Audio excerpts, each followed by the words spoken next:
আসসালামু আলাইকুম ভাইয়াপুরা। এইচএসসি 25 ব্যাচে যারা আছো তোমরা আমার চেয়ে মোটামুটি ইংলিশে ভালো পারো, কিন্তু আমার কথা একটা, সেটা হলো তোমরা ভালো পারো ঠিক আছে, কিন্তু তোমরা কোন ওয়েতে আগাবা সেই জিনিসটা তোমরা খুবই কম জানো।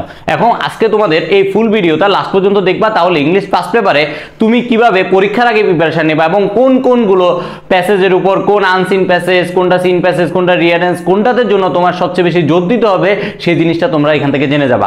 এখানে একটা জিনিস তোমাদেরকে আগে বলে রাখি, ইংলিশ ফার্স্ট পেপারে তুমি দেখবা ভাইয়া যেটা 1 নম্বরে লিখছি এটা মোস্ট ইম্পর্টেন্ট, 2 নাম্বারটা তার চেয়ে একটু কম ইম্পর্টেন্ট, এইভাবে সবগুলো সিরিয়াল ওয়াইজ সাজানো আছে। তাহলে তুমি জোর কিভাবে দিবা? ভাইয়ার 1 নাম্বারটা প্রতি সবচেয়ে বেশি জোর দিবা, 2 নাম্বারের প্রতি একটু কম জোর দিবা, এইভাবে। ঠিক আছে, মোটামুটি তোমরা যারা আসো তোমরা জানো 3 স্টার 5 স্টার চলে, তো টপ 5 এটা সবচেয়ে বেশি মোস্ট ইম্পর্টেন্ট। ঠিক আছে, তো আমরা শুরু করি ভাইয়া। ফার্স্ট অফ অল আমাদের 1 নাম্বার কোশ্চেন যেটা, সেটা আসে প্যাসেজ থেকে এমসিকিউ অথবা আনসার দিতে বলে, তাই না?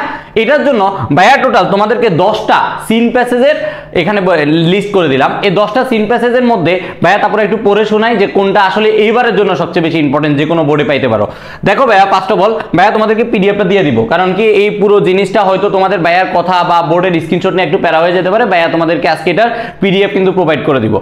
এখন দেখো ভাইয়া, ফার্স্ট অফ অল কি দ্য ফেমাস গ্রিক ফিলোসফার। এখন এর মধ্যে অনেকগুলো জিনিস আছে, এডুকেশন গিভস আস নলেজ, তারপরে অ্যাডোলেসেন্স। আমি এখানে তোমার জন্য মোস্ট ইম্পর্টেন্ট যেগুলো আমার জন্য লাগতেছে কোনো না কোনো বোর্ডে আসবে, এগুলোর মধ্যে একটু আইডেন্টিফিকেশন করি। অ্যাডোলেসেন্স এটা খুব ইম্পর্টেন্ট লাগতেছে আমার কাছে, একটু আমি অন্য কালার ইউজ করি। তারপর তোমার নেলসন ম্যান্ডেলা। নেলসন ম্যান্ডেলার এটা তুমি যে কোনো একটা না একটা পার্টে পাবা, হয়তো বা ফার্স্ট কোশ্চেনে পাবা, হয়তো বা সেকেন্ড কোশ্চেনে পাবা, না হয় থার্ড কোশ্চেনে পাবা। যদি এগুলো কোনটাতে না পাও, না হলে রিয়ারেঞ্জ হইলেও পাবা। মানে নেলসন ম্যান্ডেলা তোমার যে কোনো একটা জায়গায় একটা কোশ্চেন আসবেই। এরপর তোমার আসে তোমার ড্রিমস নিয়ে।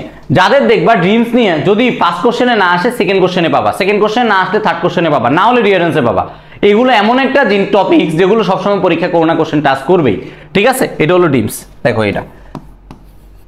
এবার তোমার আছে তোমার এগুলো মোটামুটি লেস ইম্পর্টেন্ট। আমি এই পাশে যেগুলো রাখছি এই 5টা তোমাদের জন্য ফার্স্ট কোশ্চেনের জন্য ইম্পর্টেন্ট। ঠিক আছে, যারা এসএস নেওয়া নিয়ে রাখতে পারো, না হলে ভাই কিন্তু পিডিএফ প্রোভাইড করে দেবো।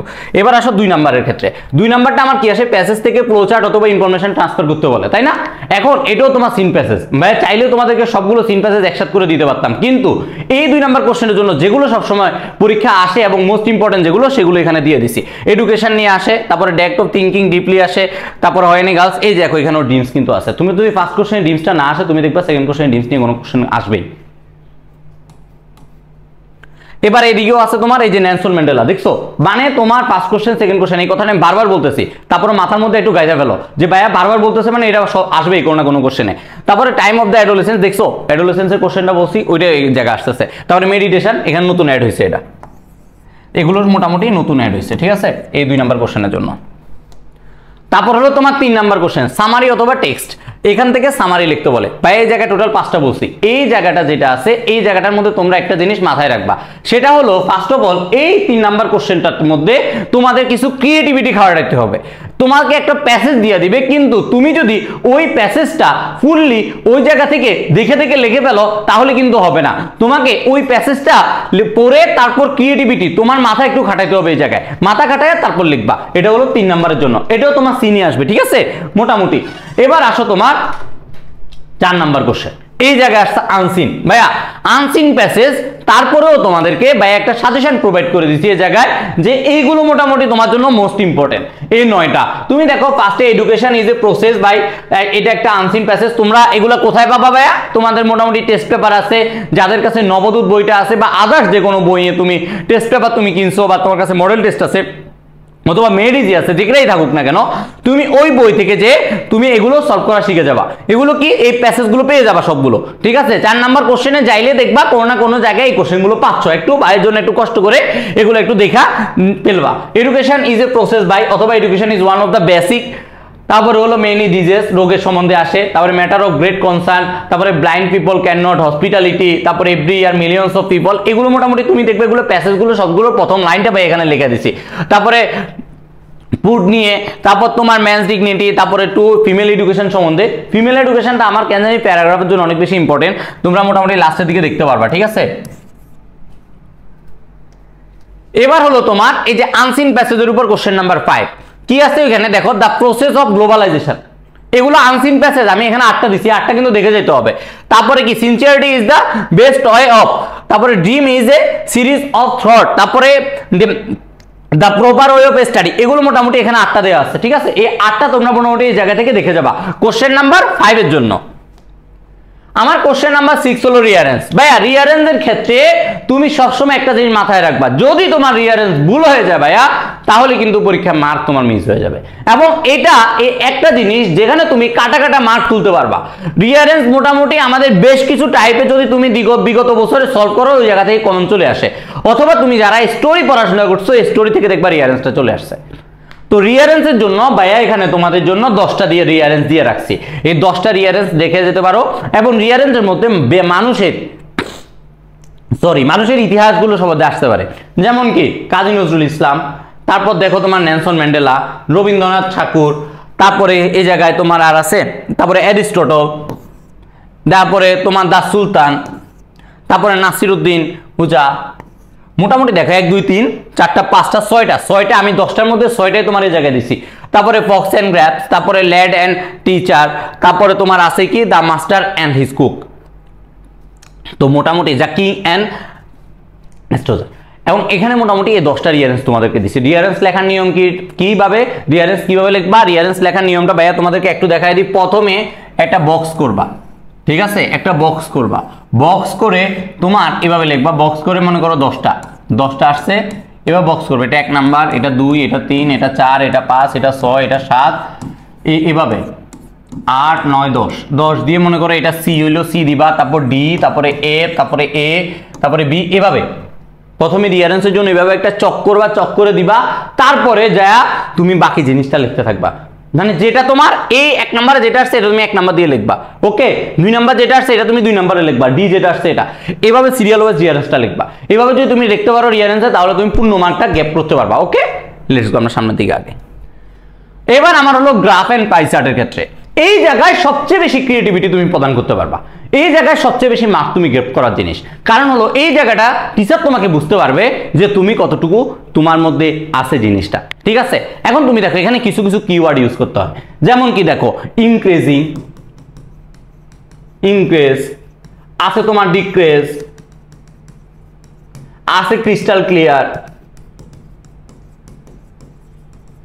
তারপর তুমি যেমন লিখবা অনেকগুলো কনজাংশন ইউজ করা যায় এই জায়গায়, এগুলো ইউজ করবা, মানে একটার সাথে একটা ইউজ করবা, যেমন কি ইমপ্রুভিং বাই, মানে বিভিন্ন কিওয়ার্ড গুলো যেগুলো আছে, যেগুলো টিচারদের আকর্ষণ করে এই ওয়ার্ডগুলো ইউজ করবা। যেমন তুমি লেখো যে কি বলছে, the pie chart and graph crystal clear idea about a topics, ওই লাইনটা লিখবা, ঠিক আছে? প্রথমে এবং ক্রিস্টাল ক্লিয়ার যখন তুমি এই ওয়ার্ডটা ইউজ করতে পারবা, তখন টিচার বুঝতে পারবে তোমার মোটামুটি এই জিনিসটার প্রতি আইডিয়া আছে। গ্রাফ এন্ড পাই চার্টে কোনো চিত্র আঁকার দরকার নাই, নো নিড, কোনো চিত্র আঁকার দরকার নাই এই জায়গায়, নো নিড, কোনো চিত্র তোমরা এই জায়গায় আঁকবা না ভাইয়া, বারবার নিষেধ করতেছি, চিত্র আঁকা টাইম নষ্ট করার কোনো দরকার নাই, ওকে? আর গ্রাফ এন্ড পাই চার্টের ক্ষেত্রে মাথায় রাখবা অবশ্যই পাই চার্ট তোমার আসবে এরকম সার্কেল ওয়াইজ, গ্রাফ কিন্তু এরকম আসবে না, ওকে? গ্রাফ কিন্তু এরকম আসবে।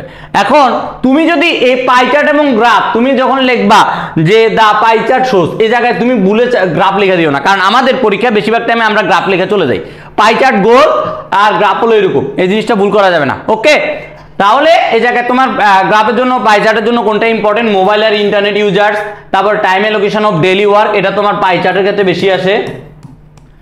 তারপরে দ্য সাইজ অফ পপুলেশন এটা, তারপরে সোর্স অফ এয়ার পলিউশন, তারপর literacy rate, export sector etcetera, এরকম আদার্স অনেকগুলো জিনিস আছে এর ক্ষেত্রে। গ্রাফ এন্ড পাই চার্টের ক্ষেত্রে গ্রাফ এন্ড পাই চার্টের যে কোনো একটা বা দুইটা তুমি লিখে প্র্যাকটিস করবা, বই থেকে দেখে দেখে, যদি কোনো রকম প্র্যাকটিস না করা হয় দেখে দেখে প্র্যাকটিস করে যাবা, দেখবা তুমি অনেক কিছু লিখতে পারতেছো, ওকে?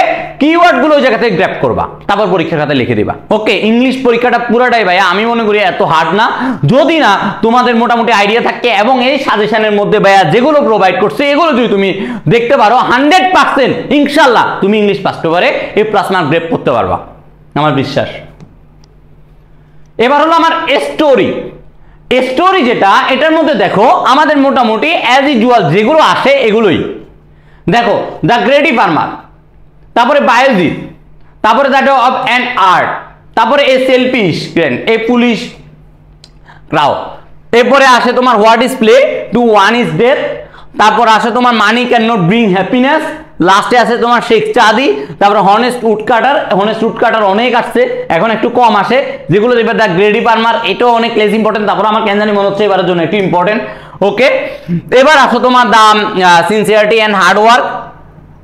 তো মোটামুটি এই জায়গায় তোমার 10টা স্টোরি দেওয়া আছে, এই 10টা স্টোরি থেকে ইনশাল্লাহ তোমরা কমন পেয়ে যাও যে কোনো বোর্ডা। ভাইয়া একটু বেশি ভাইয়ার লেখা দেওয়া লাগতেছে 10টা, না আমি 2, 3টা, 4টা, 5টা দিয়ে দিতে পারতাম, বাট আমি সব বোর্ডের জন্য এই সাজেশনটা প্রোভাইড করার কারণে তোমাদের একটু বেশি দেওয়া হচ্ছে, ঠিক আছে।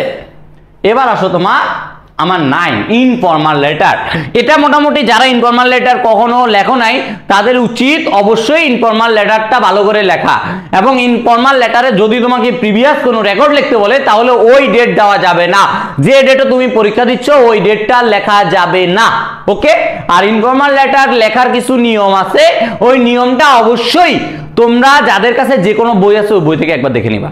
ওকে, কারণ ভালোভাবে, আর যদি কোনো টিচারের কাছে পড়ে থাকো তাহলে তো হইছেই, টিচার যেভাবে বলছে বারবার এই জিনিসটা মাথায় রাখবে। ইনফর্মাল লেটারে আমাদের যদি নিয়মে ভুল হয় তাহলে মার্ক কাইটা ফেলবে, জিনিসটা মাথায় রাখবো। ওকে, দেখো এই জায়গায় আমরা ইনফর্মাল লেটারের জন্য প্রায় 7টার মতো দিছি, কি রিডিং নিউজ পেপার, তারপরে স্পেন্ড টাইম ইন্টারনেট অথবা ফেসবুক অথবা ইউটিউব, তারপরে প্ল্যান আফটার এসএসসি এক্সাম, তোমার এসএসসি এক্সামের পরে তোমার প্ল্যান কি এটা নিয়ে, তারপরে বার্থডে গিফট, ইমপ্রুভ ইংলিশ, তারপরে বিউটি অফ বাংলাদেশ, তারপর লাস্টে স্পোর্টস রেগুলারিটি, তুমি রেগুলার খেলাধুলা করার জন্য।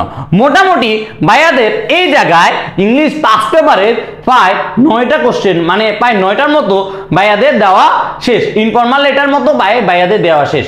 তো ইংলিশ পাস পেপারে প্রত্যেকটা কোশ্চেন ওয়াইজ তোমাদেরকে ভাইয়া সাজেশন প্রোভাইড করছি, প্রত্যেকটা কোশ্চেনের প্রায় টপ 10 ধরে বলতে পারো, প্রত্যেকটা কোশ্চেনের জন্য টপ 10 10টা করে তুমি প্র্যাকটিস করে যেতে পারো। যদি 10টা ভাইয়া যে 10টা দিছি এই 10টা করে তুমি যদি প্র্যাকটিস করে যেতে পারো, ইনশাআল্লাহ ইংলিশ পাস পেপারে তোমার কেউ পরীক্ষার হলে আটকাতে পারবে না। জাস্ট তোমার একটা জিনিস দরকার, সেটা হলো তুমি কিছু ক্রিয়েটিভিটি, কিছু কিওয়ার্ড, যেমন আমি তোমাকে বলি ইংলিশ পরীক্ষায় কি করবা, ইংলিশ পরীক্ষায় তোমাদের উচিত কি, আমি তোমাদেরকে একটু বলি, ইংলিশ পরীক্ষায় তোমাদের উচিত ফার্স্ট অফ অল কিছু কিওয়ার্ড মাথায় রাখা, যেগুলো তুমি ইউজ করবা তোমার ইউনিক, কিওয়ার্ডগুলো তোমার জন্য ইউনিক হবে। আর পরীক্ষায় সবসময় যেগুলো, যেমন question number 1, question number 2, rearrange, তারপরে এই যেগুলো আছে এগুলো থেকে তুমি কাটা কাটা মার্ক তুমি তুলতে পারবা, এইগুলো তুমি পরীক্ষায় আগে আনসার করবা। কি করবা ভাইয়া, আগে আনসার করবা। আগে আনসার করলে কি করবে, টিচার যখন দেখবে তুমি কোশ্চেন নাম্বার 1 এ ফুল মার্ক পেয়ে গেছো, কোশ্চেন নাম্বার 2 তে তুমি ফুল মার্ক পেয়ে গেছো, কোশ্চেন নাম্বার 3 তে তুমি ফুল মার্ক পেয়ে গেছো, রিয়ারেঞ্জে তুমি ফুল মার্ক পেয়ে গেছো, টিচার বুঝে যাবে তোমার কোয়ালিটি অবশ্যই ভালো। এবং ঠিক বাংলা পরীক্ষায় যেভাবে আমি সাজেশনে বলছি সেম ভাবে এখানেও বলতেছি, পরীক্ষার খাতায় কোনো কাটাকাটি করা যাবে না, এবং ট্রাই টিল দ্য এন্ড, একবারে শেষ পর্যন্ত তোমাকে পরীক্ষার হলে ইংলিশ পরীক্ষায়ও বসে থাকতে হবে। কারণ কি, যদি তোমার একটা বানান ভুল হয় ওই বানানটা তুমি ওই জায়গায় ঠিক করবা, ঠিক আছে। তাহলে মোটামুটি ভাইয়া সবকিছু আজকে ইংলিশ পাস পেপার নিয়ে বলে দেওয়া হয়েছে। তুমি একটু ক্রিয়েটিভিটি মাথায় রাখবা, পরীক্ষার খাতায় কাটাকাটি বেশি করা যাবে না, ট্রাই করবা খাতাটা ফ্রেশ রাখার জন্য, ইনশাল্লাহ তুমি পরীক্ষা ভালো করতে পারবা। নেক্সট ভিডিওতে ইংলিশ সেকেন্ড পেপার সাজেশন নিয়ে ভাইয়া হাজির হবো। সবাই ভালো থাকবা, সুস্থ থাকবা, কেমিস্ট্রি পাশে থাকবা। আসসালামু আলাইকুম।